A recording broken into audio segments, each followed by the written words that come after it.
Welcome to Paradise in the Pines, a podcast about the people, places, and stories that make this the home of American golf. Brought to you by the Pinehurst, Southern Pines, Aberdeen Area Convention and Visitors Bureau. And hello again, everybody. I'm Phil Wurz, President and CEO of the Pinehurst, Southern Pines, Aberdeen Area Convention and Visitors Bureau, and joined today by the Vice President of U.S. Kids Golf Foundation. That is none other than Chris Vonderkall. Chris, welcome to Paradise in the Pines. Thanks, Phil. Thanks for having me. Yeah, absolutely. I know it's been a long time. We've been good friends for, I've been here 5 years. Been here a little bit over 5 years. You've been super busy. You travel around a lot with U.S. Kids. You're headquartered, if people don't know, at Longleaf Golf and Family Club, which if you watch WREL TV, you have a webcam, so you get a lot of exposure down that ninth hole at Longleaf. So we appreciate you allowing us to do that. And tell us a little bit about your role with U.S. Kids and what you're up to. Yeah, well, I give you the credit for the webcam, and we get comments all the time about that, about the people saying, "Oh, we saw Longleaf on the camera this morning." So it is a great view with the kids and the academy there.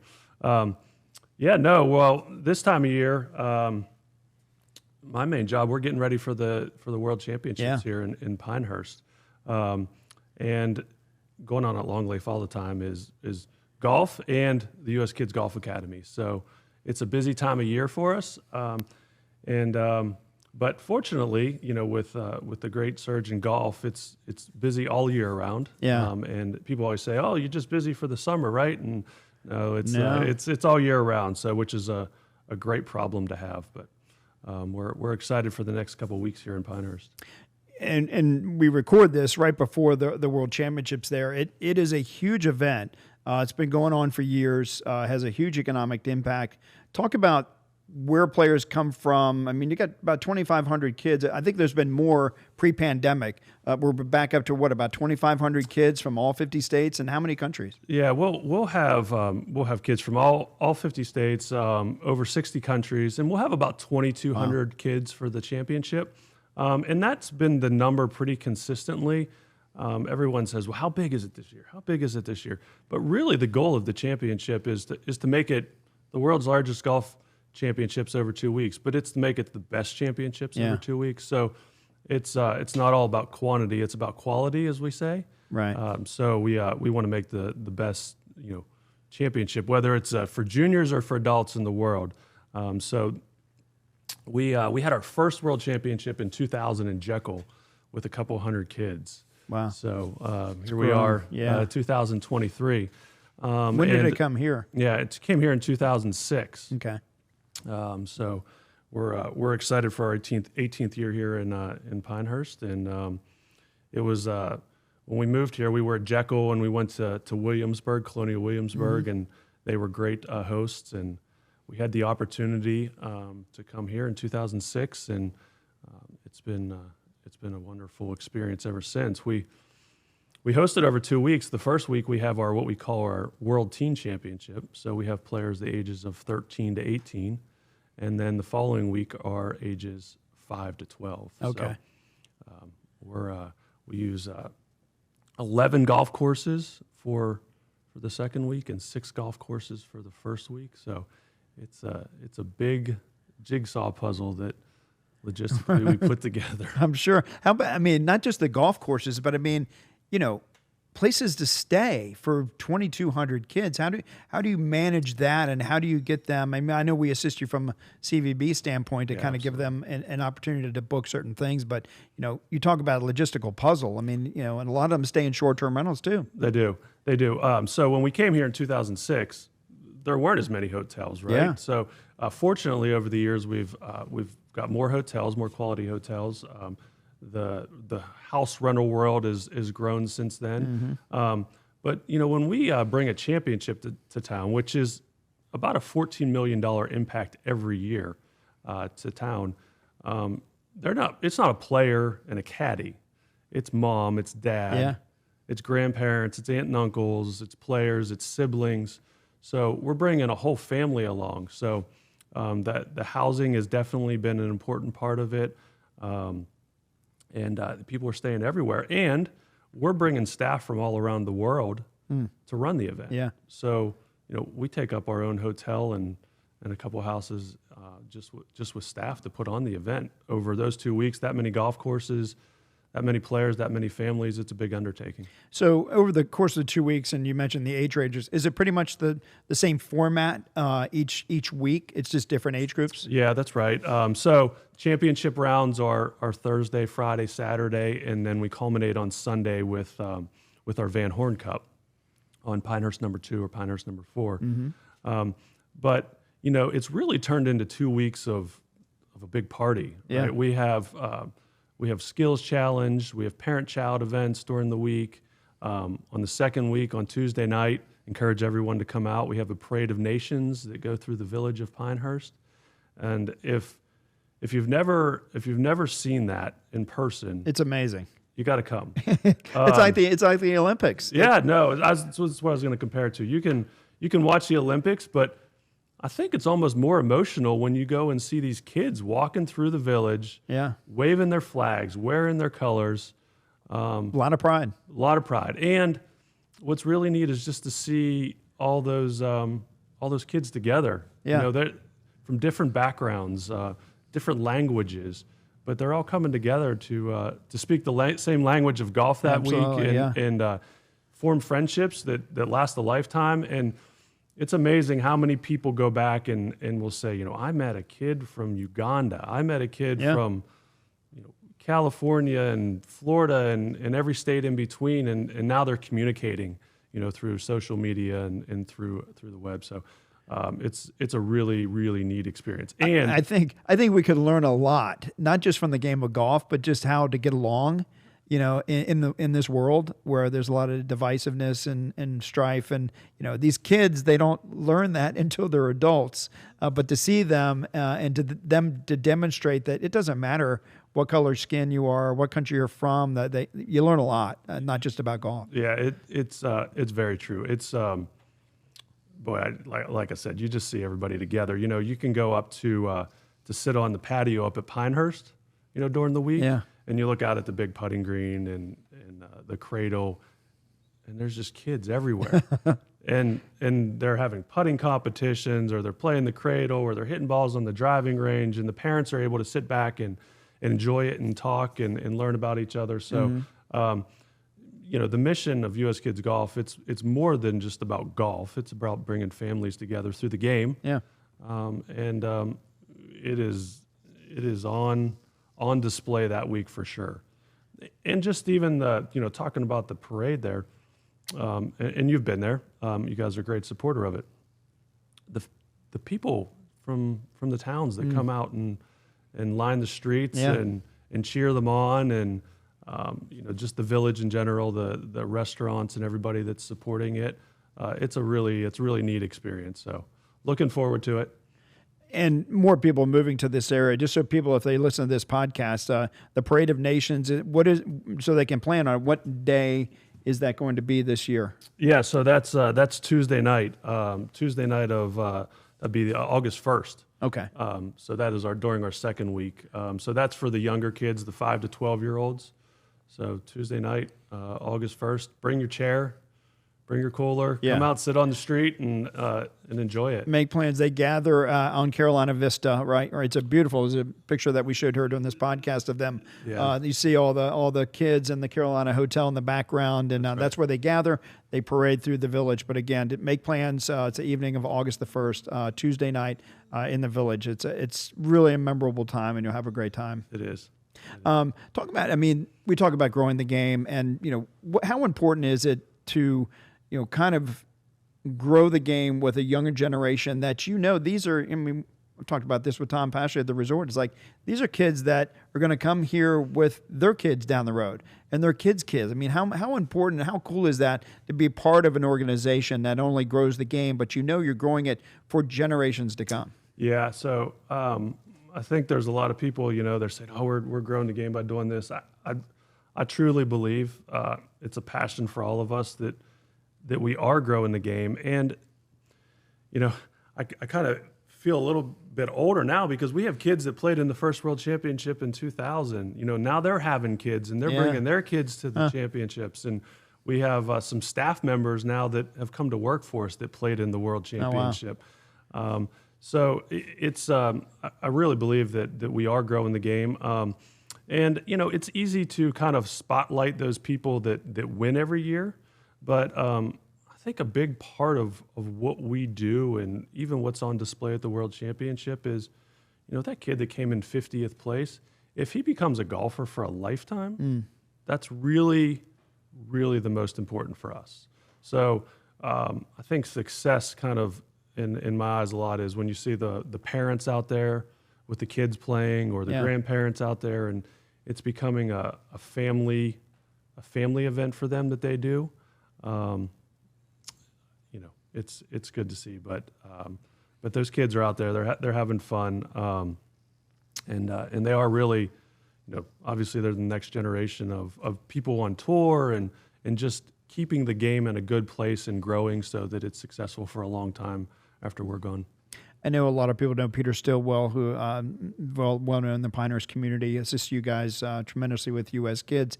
He was mentioning, I'm sure you can speak to it. I mean, you think of the roster of people that that play on the PGA Tour or the DP World Tour that played in this championship, came through Pinehurst. I mean, the list of names is just unbelievable that have played in this championship. It is. So I think 5-10 years ago we could pinpoint them out. There's this person, this person. Now there's so many of them. It's hard to name them all. But last week at the Women's U.S. Open, just going down the list of girls that were playing, we had a documentary called The Short Game that was filmed here in Pinehurst, and Amari Avery, who's was on The Short Game. She was in the Women's Open this year as an amateur that did really well. Plays at USC, and when the Women's Open was at Pine Needles, I mean, we had over 20 girls that came through Pinehurst as their first Pinehurst experience, and then got to come back for the U.S. Open. And the same thing is going to happen next year with the men. We're going to have all kind of alumni that are coming back, and their first experience was Pinehurst for the World Championship. Like Colin Morikawa, that's right. Scotty Scheffler, Jordan Spieth. Yep. I mean, it's you can keep on going down the list. So Allison that won the Women's Open last year. She's a 3-time U.S. Kids Golf World Champion. Girls 8, girls 9, and girls 11. And that's how that was her start of coming to Pinehurst, was winning the U.S. Kids Golf World Championship, and then she goes on to win the U.S. Open. So I'm sure we're gonna see many more next year at the men's. Yeah, for sure. You mentioned the 11 golf courses. It's free and open to the public if you want to go watch these amazing kids play, and they've got serious game. It's cool to watch them. I mean, they've got great swings, and like you said, they don't take the game too seriously. I mean, they're there to compete, but it's all about camaraderie and meeting other people and enjoying some great golf and competing. But talk about, if you want to go watch, what 11 courses can people go check them out? Well, I think the best way to find out all the golf courses would be to go to uskidsgolf.com. Okay. There we go. But it is it kind of goes back to what you're talking earlier, and it's a community event. And without all these golf courses that come together to support the event, we couldn't do it. I mean, I don't want to leave anybody out, but Pinehurst has been such a great partner in supporting. I mean, how many junior golf tournaments do you get to play? Pinehurst number 2, Pinehurst number 4, Pinehurst number 8. Right. I mean, just that's a start there, and not even including 6 and 5 and 1, and you get Pine Needles and Mid Pines and Longleaf and Southern Pines Golf Club, Midland, Tallamore. You're just going down the list. Right. And Quail Ridge is joining in this year with our Boys 10 along with Legacy. So, like I said, I'm sure I left somebody off the list there, but everybody's been such a great supporter of the event, and the golf courses are just spectacular. So come on out and watch. I mean, there's nothing like going to watch a girls 7, going out there and shooting under par. They're like mini tour players, right? Sure. And to your point, so they're gonna go over Midland, and they're gonna play, and they're gonna hit a shot 5 feet from the green, and they're going to walk by the pond, and they're going to see all the turtles, and they're going to look at the turtles, and then they're going to go up and they're going to make their 5-foot birdie putt and go on to the next hole. So that's what happens. But they're there. They're serious. They're there to play golf. But sometimes, how adults, we lose the point of we're there to have fun, Sure. and they're truly having fun. So it's funny. I used to live in a condo, right? I mean, 20 yards away from a tee box at, I think it was the fourth hole, the second par right. three. Yeah, And I remember I walked out because they're, like you said, it's not just the weeks of this championship, but all year long you've got junior events. It might be U.S. Kids, it might be a Tar Heel Tour, whatever it is. But you guys do a great job of hosting junior golf at Longleaf. And I remember walking out one day with my dog. I have a little beagle mix, and he was about a year old at the time. And I met this family from Kentucky, and their son was leading at that time. And so they saw Jack and were like, "Oh, what a cute dog!" And this competitor, this kid, petted him, and then he went on to like play great.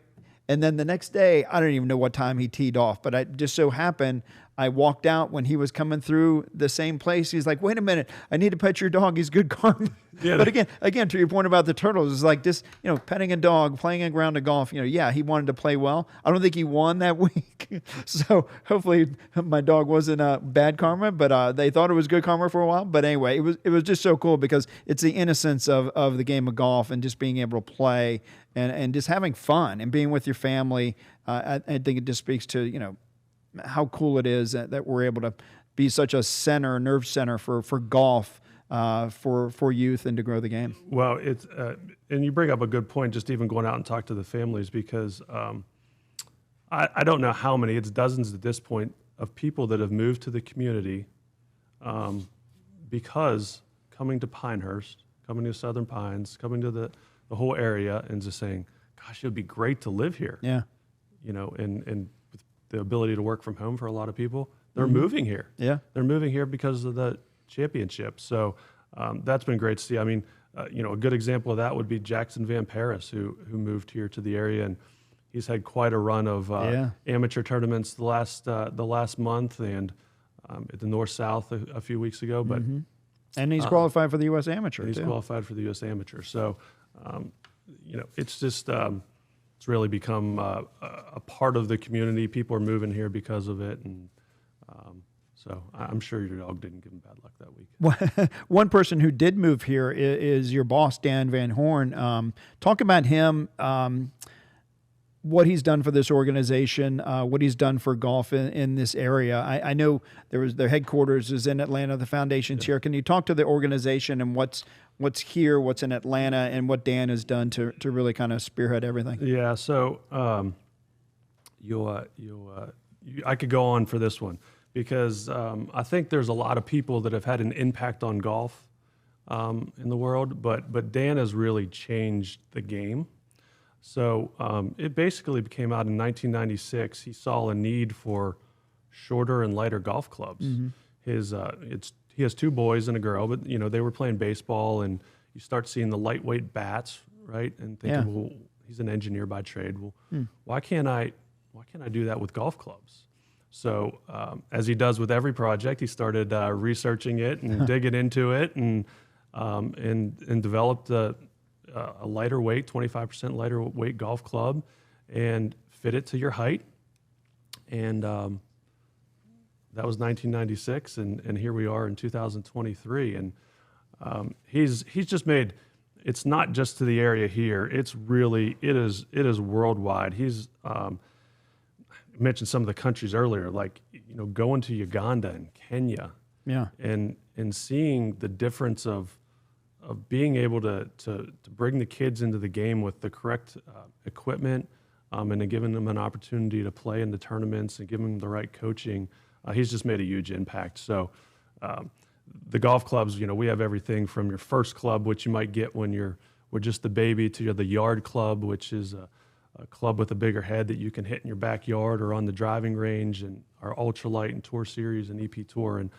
And really we're there to fit your kid so that you can grow with the clubs, and they're lighter, and you develop the right swing, and you develop swing speed, and this next generation of players, is benefiting from the equipment that he's developed. Yeah. Because I mean, you're watching him swing 125 miles Sure. an hour and hit the ball, 350 yards. So Right. it's crazy. it is really a product of what he's done with developing the golf clubs and just really the vision overall of the company. So he developed the U.S. Kids Golf Foundation, and he always had this idea where you're gonna develop the golf clubs, but then they need something to play in. So he developed the tournaments, and they said, well, if you're gonna play in the tournaments, you need the right coaching. Mm-hmm. So we're gonna develop you the right coaching.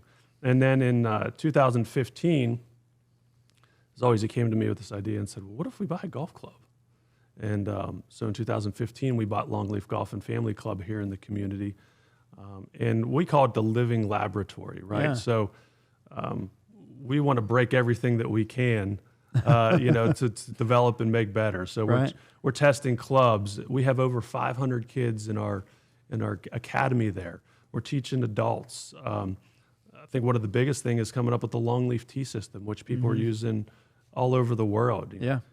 Depending on how far you hit your driver is the distance that you should play from. And what a great contribution that has been. And he developed that. I mean, we have seen people, and people just think it's for youth, right? I think when people I was going to say, we need to get that out to everybody. That's right, because when we bought Longleaf, people thought, oh, I heard the word Chuck E. Cheese, right? That is the furthest from Right. it. We have a robust academy that teaches kids, teaches adults, a golf course that caters to out-of-town groups and members and everybody in between. But the Longleaf tee system, really, you think, oh, well, you're just going to tee it shorter for kids. But what it really does, I'd say it's kind of like a pyramid of you're going to start out at shorter tees, and then you're gonna hit your peak, whatever, maybe in your 30s and 40s, and then as you get older, you want to move back up the tees. But when we put the tee system in, all of a sudden we started seeing senior men and women come back to the game. And why are you playing? Well, I've had my first birdie putt that I've had in 20 years. Yeah. I made my first birdie. I shot 2 over par, and it's because they're playing from the right tee. Yeah. So, Even Jack Nicklaus says that. It's like, play it forward and, play from the right tees. There's nothing worse than seeing a 25 handicap go out to number 2 and play it from the tips. I mean, there's no reason. And it's frustrating. And then they quit the game. That's right. So it's the retention of just keeping people in it, playing the right tee. I think it's finally catching on. It's Dan has been preaching it for a long time, and gosh, he made a huge impact with the tee system because it really has brought back people being able to enjoy the game at a later age. And really, you see a lot of these scores on the tour now about being 25 under par, and people say it's equipment and the golf ball and everything. I truly believe a big part of it. Because one thing that we do in all of our tournaments, you play age-appropriate tees. Mm-hmm. So the younger kids are going to play from 1,200 yards, and it's going to go all the way up and scale up to, playing all the way at the back of the golf course. But when they're young, they're not afraid to make a birdie, right? So a lot of people grew up playing.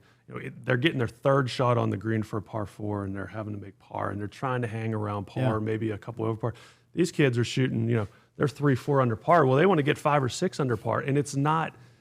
That's just how they're built in their mind. They're not afraid to go out and shoot 5, 6, 7 under par. And as they're getting older and they're developing into better players that are playing in AJGA events and college and on the PGA and LPGA tour, they're not afraid to do it anymore. And that's really a product of what we're doing with shorter tees and letting the kids go out and make birdies. I'm 61 years old. I'm not afraid to play from the white tees. Yeah. Even when we're playing a CGA event, we're playing from 61 to 6,300 yards. We're not playing 7,000 yards like the guys at Pine Needles are doing this week with the Carolinas Amateur. It's just more fun, more competitive. And better pace of play as well. Yeah, no question. You're playing in a shorter time. So you can go to Longleaf. There's a sign out there. You can learn more about this Longleaf. If you're not familiar with the Longleaf tee system, there's a really cool tutorial or a sign out there. It kind of shows you what that's all about. It is. You can go to longleaftteesystem.com and go check out more. But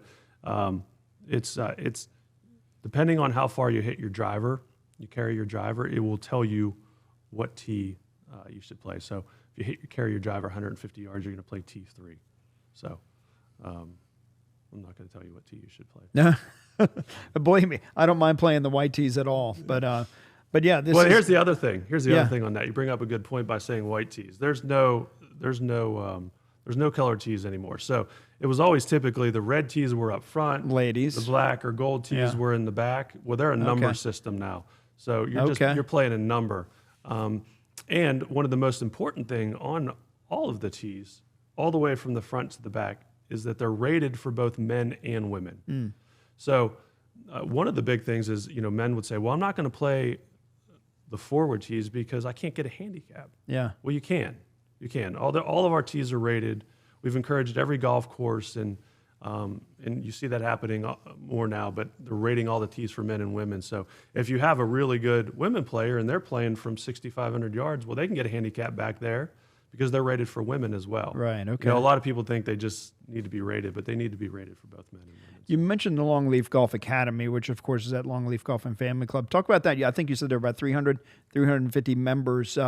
What does that entail? What are they learning? And how comprehensive is that academy? Yeah, so the Longleaf Golf Academy, we have over 500 kids in the academy. And then we have adults as well. We have members that take classes every week. So one of the unique things at Longleaf is if you're a member, you get a free lesson every week, free lesson in the clinic. So our academy team is busy. But we have kids all from around the area. And we have kids, they go through our player pathway, level 1 through level 10. And we're developing a lot of great players in the community. And a lot of kids that, especially during COVID, right? When school was shut down, there was no gym class. Parents were looking for things to do for their kids, and they got into the game of golf. And one of our things is we just want to make golf fun, right? So they get to go through the pathway. They're having fun doing it. They're learning all the grip and the stance and alignment and how to hit a shot and all the things that go along there, but we're making fun. So they're developing through our player pathway, and they're coming out on the other end being even par golfers or golfers for a lifetime. So both of those are really important. I know on this podcast, right, we talk about, obviously, whoever's on the show, we talk about their discipline, what they're interested in, but also, as a resident of the Pinehurst, Southern Pines, Aberdeen area, you like to talk about what you like about the area. So I know you moved to the area about the same time I did. I moved here in started September 2018, so I'm coming up on 5 years. You were here a little bit longer than that.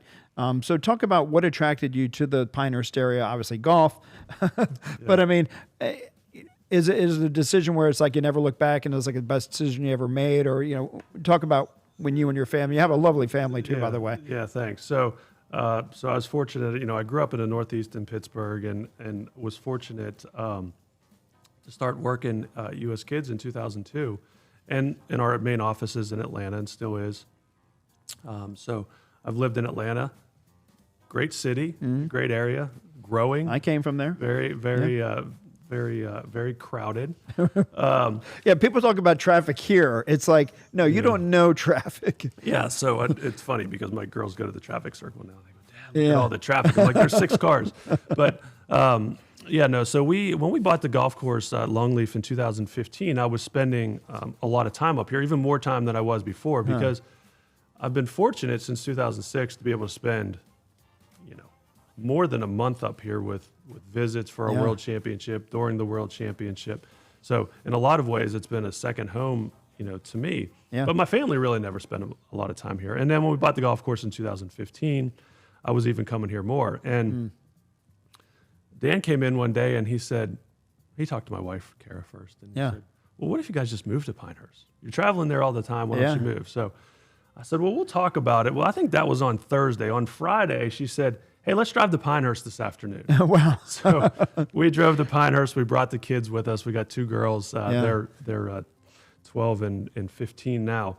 But we drove here, and, it just felt like home right away. Yeah. And I remember when we moved here, somebody said, you always want to be the last person to move here, right? Because there's a lot of those. It's a small community. Right. Well, there's been a lot of last people lately. So, yeah. But I think one of the biggest thing is, the small town feel, the family values, obviously golf, it's important to a lot of people. Even my girls, that golf is not number one on their list. Yeah. How, I don't know, but, right. but it's not, but now all of a sudden they're getting more involved in it. And, it's a great community, and people always say Pinehurst, but it's Aberdeen and Southern Pines, and it's just kind of expanding, but it's sure. It's great, but it always have that small town feel. Yeah, and I mean, you're an hour from Raleigh Durham Airport, so you can get wherever you need to go. Well, I say it all the time. So I lived in Atlanta, and I lived in the suburb a little bit, and the airport was either 45 minutes or an hour and 45 minutes. Yeah, right. So now I know it's an hour and 15 minutes to the airport. Yeah. It might be an hour and 16 minutes or an hour and 14 minutes, but I don't have to worry about it. So in a lot of ways, it's easy to get to, and what a great place. We went to Charlotte last weekend to watch a soccer game, over the MLS game. And the week before, we drove to the beach for 2 hours for a away. day. Yeah. So, and you can get to the mountains in a couple hours as well. So I know you have a place. great restaurant there. I like to ask this too, because we're trying to position this from a tourism perspective as one of the best foodie golf destinations in the country. And so you got a great restaurant there at Longleaf. But when you and Karen and the kids like to go out, just mention like 3 places you like to go. If somebody's coming to the area for the first time, check out these restaurants or things to check out when they come to town. Gosh, you're gonna put me on the spot there. We like going on the Char Bar. Char Bar is always a good place. They got some good wings. They got a good atmosphere. Off Morganton Road. Yep, and I'm a Steeler fan, so they have the Steeler games on Sunday a lot. I know there's been a lot of pizza ratings going on in town lately that I've seen on social media, but Dave Portnoy was here recently. Yeah. So Pinehurst Pizza is always a good one to go to. Relaxed atmosphere. We love going down to Ironwood. If you need a steak, you go to Ironwood. We really just even enjoy going down to Southern Pines, whether it's the food trucks or getting ice cream. Mm-hmm. They got a lot of great restaurants in Southern Pines, but it's I kind of love when I came from a small town outside of Pittsburgh and it's been revitalized, and you see those small towns succeed like Southern Pines is with the places. It's really good. I mean, I'm probably partial to having a nav over at the Southern Pine Brewery and that as well. There you go. Yeah. Well, good stuff. Well, you mentioned Pittsburgh, and I'm not from Pittsburgh, but I am a Steelers fan, so I got to ask you. I mean, Kenny Pickett, I think, was a good pick. They've got a good team. They're bolstering that offensive line. What do you think this year? Steelers got a chance? I'm a glass half full guy most of the time. So I saw a thing the other day about the playoffs, and they picked the Steelers to go to the AFC Championship. So I'm not quite sure if they're going to do that, but I do believe they had a great draft. They had a great offseason, and I think they're going to surprise a lot of people. It's a tough division with Cincinnati and Baltimore, and then you put Cleveland at the back there. Well, Burrow's my quarterback, fantasy quarterback. I just don't want him to play well against Pittsburgh, but neither here nor there. Hopefully the Steelers. Go Steelers. Here we go. And, well, thanks again so much, Chris, for joining us. Again, U.S. Kids World Championships last week of July, first week of August. Yeah. Parade of Nations, Tuesday, August 1st, around 6 p.m. in the village of Pinehurst. You got to go see that. It's an awesome time. Anything you want to add? Yeah, I do. I want to add one thing, and it might be the most important thing. I mentioned a couple times about the community being involved in the event and the great support of Pinehurst and all the surrounding golf courses, but we have over 450 volunteers that volunteer absolutely. For the World Championships and volunteer for other events that we do throughout the year. And without them, it's just not possible. Right. We're still looking for more volunteers. How can they get in touch? They can go on the U.S. Kids Golf website and tournaments. You'll see a section there for volunteers. Or if they really kind of get stuck and they just want to call Longleaf, we can point them in the right direction as well. But the volunteers, there's so many things that you can volunteer for in this community between, USGA events and North and South, and to see all of them that come out to really, they're the ones that I say put on the event. We organize the event, they put on the event, and we couldn't do it without them. So I appreciate them, and they're really what makes our community special. Well said. Chris Vonderkall, Vice President of U.S. Kids Golf Foundation. Congratulations on all the success, continued success. Best of luck. Hopefully it's not too hot during the World Championships, but we're going to say have a great time watching these 2,200 kids tee it up and win some championships and just have fun with their families. Yeah, thanks, Phil. Thanks for all your support. Absolutely. Want to learn more about the destination? Go to homeofgolf.com. If you want to watch some of our videos, go to our YouTube channel, which is Home of American Golf. And if you love podcasts, just search Paradise in the Pines. This has been Paradise in the Pines. We'll see you next time.